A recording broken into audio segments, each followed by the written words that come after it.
Welcome to Safe Food Tests Food Protection Manager Training.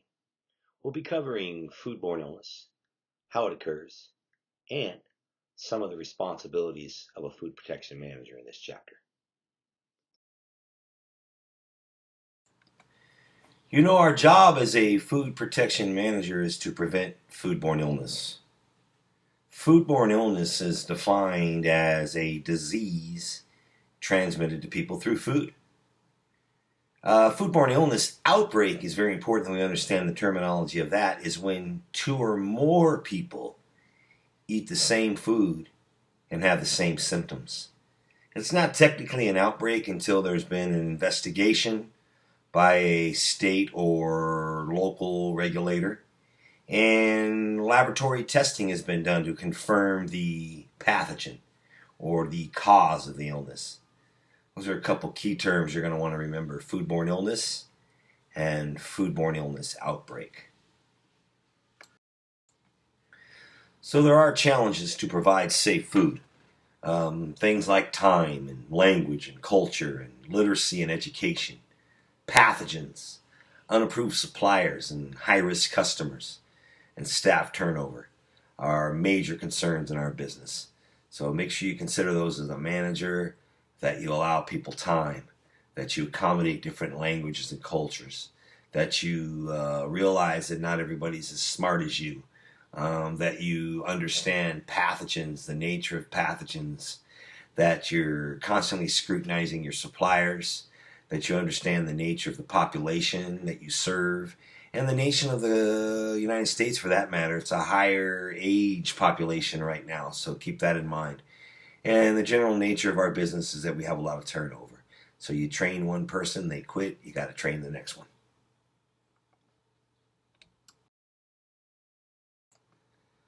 I can tell you this, there's plenty of costs to foodborne illness, having seen many things in the news lately. I won't cite or tell you any specific examples, but if you fail to keep your consumer safe, your business will suffer. Our primary job is to keep the consumer safe.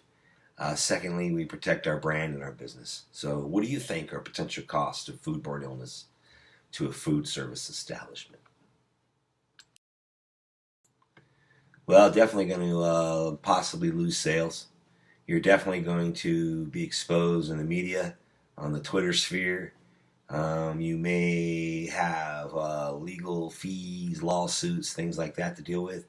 Obviously, your insurance will go up if you are sued or a victim of a lawsuit. Your reputation will take a beating. Staff will be bummed out because they're not working as much. They won't want to come to work because of the nature of the business.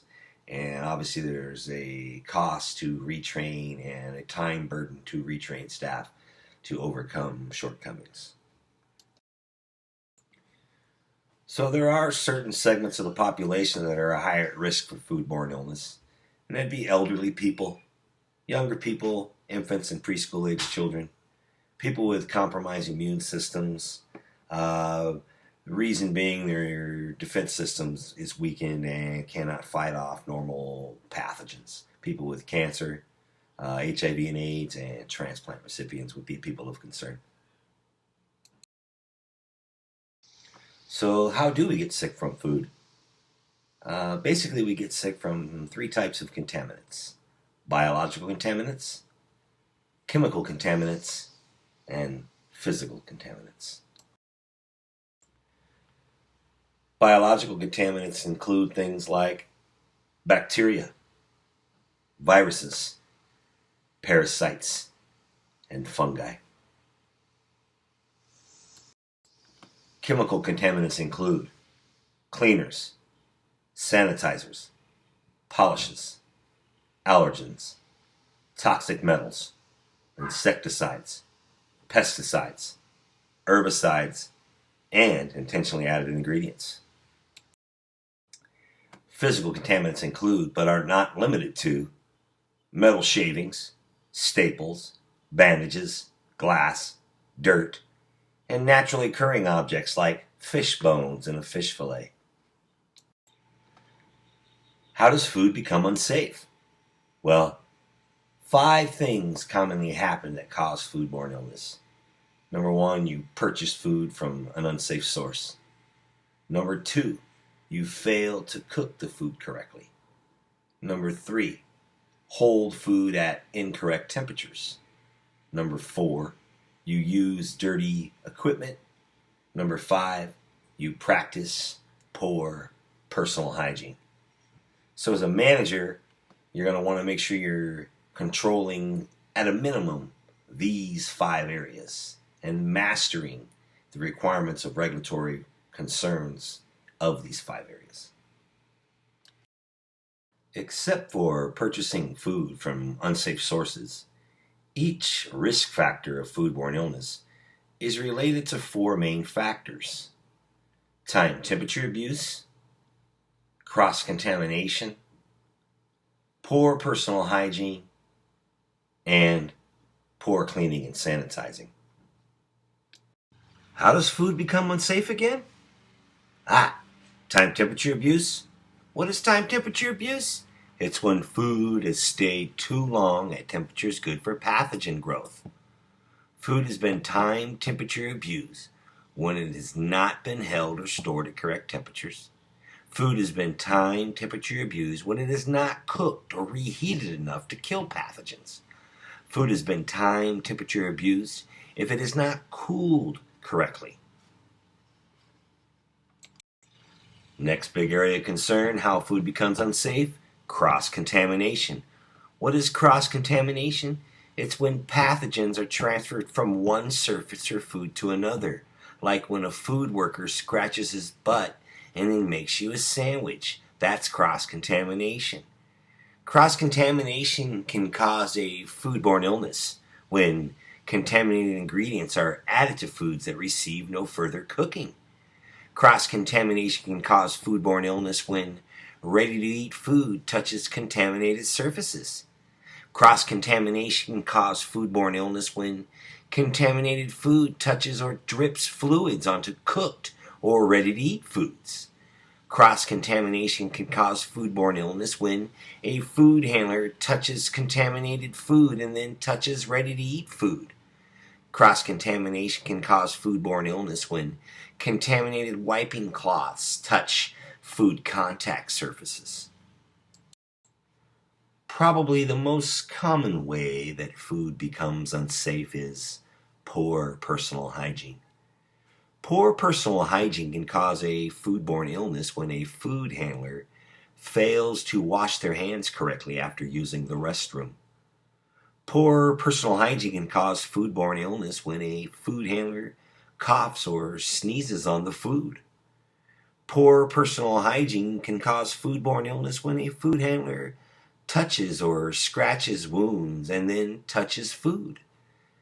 Poor personal hygiene can cause foodborne illness when a food handler works while sick. How food becomes unsafe. Probably ranking right behind poor personal hygiene would be poor cleaning and sanitizing. Equipment and utensils are not washed properly. They're not rinsed properly. They're not sanitized properly. I was looking at the data of the most common infraction on an inspection by a regulatory person would be improper sanitizing or improper sanitizer concentrations. Another way that we fail at this area is food contact surfaces are wiped instead of being washed, rinsed, and sanitized. Our cloths used for wiping are not stored in sanitizer buckets, the red buckets. Sanitizer solutions are not at the required levels to sanitize objects. Number one reason people get infractions on their inspections by a regulatory official is improper sanitizing. So we learned about the ways that food becomes unsafe: time, temperature abuse, cross-contamination, poor personal hygiene. But what types of foods are susceptible to these contaminants? Well, it's TCS foods. And what is a TCS food? It's a food that contains moisture and protein and has a neutral or slightly acidic pH. These type of foods require time, temperature control, to prevent the growth of microorganisms and the production of toxins. So below you can see the images of some of these most common TCS foods like milk and dairy products, shelled eggs, meat, pork, veal, lamb, beef, chicken, fish, shellfish, both molluscan and crustacean.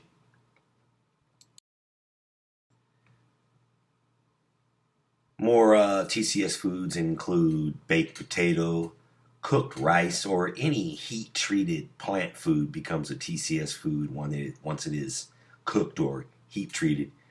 We've got soy and soy products like tofu. We've got raw sprouts, things like sliced melons, sliced lettuce or chopped lettuce, chopped tomatoes. Once we cut fruits and vegetables, they become a TCS food. And things like garlic and oil mixtures. We need to monitor the temperature of items like this. So let me reiterate one more time. What are the characteristics of a TCS food? What is TCS? Well, TCS again is time/temperature controlled for safety. These foods are typically moist, contains a protein. They usually have a neutral to slightly acidic pH, neutral being 7 and slightly acidic being 4.6. These foods must be time temperature controlled for safety. And more than likely, these are types of foods that have been involved in foodborne illness and foodborne illness outbreaks. Remember, an outbreak is 2 or more people get sick from the same food, same symptoms. Some additional foods we have to be mindful of to prevent foodborne illness and foodborne illness outbreak would be ready-to-eat foods. These are foods that are defined as prepared, washed, cooked. Again, what are ready-to-eat foods? They're cooked foods, washed fruits and vegetables, deli meats, bakery items, spices, and seasonings could be classified as a ready-to-eat food. So be very careful with ready-to-eat foods. So there are some segments of the population that are at higher risk for foodborne illness. These people include preschool-aged children, elderly people, and people with compromised immune systems. According to the CDC, there are 5 things that more than likely cause food to become unsafe. We discussed them briefly earlier, but here they are again. Purchasing food from unsafe sources, failing to cook food adequately, holding food at improper temperatures, using contaminated equipment, or practicing poor personal hygiene. It's important that you purchase your food from safe sources. Some tips below include shellfish should be purchased from certified shellfish shippers. Mushrooms should be identified and purchased from reputable sources, and homemade food should not be purchased unless the food distributor is following local cottage food regulations.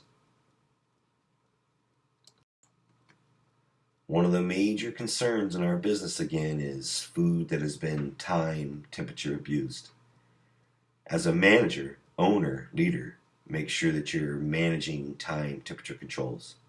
What is time temperature abuse? It's when food has stayed too long at temperatures that are good for pathogen growth. Contaminated equipment. Food contact surfaces are not cleaned and sanitized before use. Dishwashing procedures do not adequately clean and sanitize equipment. Are a couple of ways in which food becomes unsafe. Make sure you develop policies for how we're going to clean and sanitize things and how to properly use a dishwashing machine or 3-compartment sink. Poor personal hygiene occurs when food handlers don't wash their hands the right way after using the restroom or any time after getting their hands dirty, or if they come to work while sick, or if they cough or sneeze on food, if they touch or scratch wounds and then touch food. So be mindful about your food handlers and manage them properly. Correct them when needed to be corrected and train them properly. Keeping food safe. Set up standard operating procedures that focus on these areas: purchasing from approved reputable suppliers, controlling time and temperature, preventing cross-contamination, practicing personal hygiene, and cleaning and sanitizing.